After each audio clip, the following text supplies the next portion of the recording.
রান্নাঘরে আসা দুপুরে রোদের মতো, চায়ের কাপে হালকা রোদের মতো, চায়ের কাপে হালকা ধোয়া উঠছে। আমি শুধু মন দিয়ে শুনছি, কোনো তড়াহুড়ো নেই আমাদের।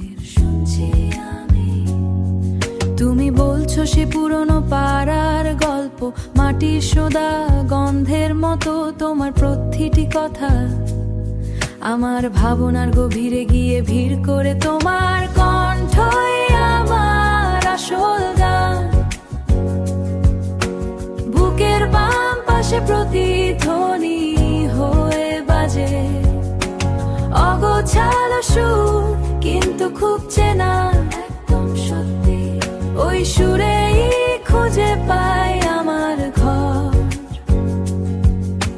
তুমি যখন গভীর জীবন দর্শন বোঝাও, কিংবা বলো তোমার প্রিয় গাছের কথা, আমি তোমার চোখের দিকে তাকাই না, আমি শুধু তোমার শব্দের শরীর ছুঁই। পুরনো গ্রামোফোন রেকর্ডের মতো খসখসে টান আমাদের এই অলস বিকেলটা।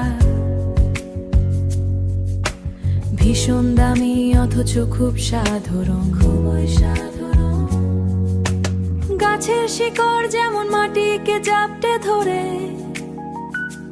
তোমার কথাগুলো আমাকে স্থির করে দেয়। এই অস্থির কোলাহলের ভিড়ে আমরা দুজনে কেবল নীরবতার কারিগর। তোমার স্বর এক অদ্ভুত উপশম, তোমার কণ্ঠই আমার আসল গান, বুকের বাম পাশে প্রতিধ্বনি হয়ে বাজে। অগোছালো সুর কিন্তু খুব চেনা, আমার চেনা। ওই সুরেই খুঁজে পাই আমার ঘর। বলো আরো কিছু কথা, থামিয়ে দিও না এই সুর।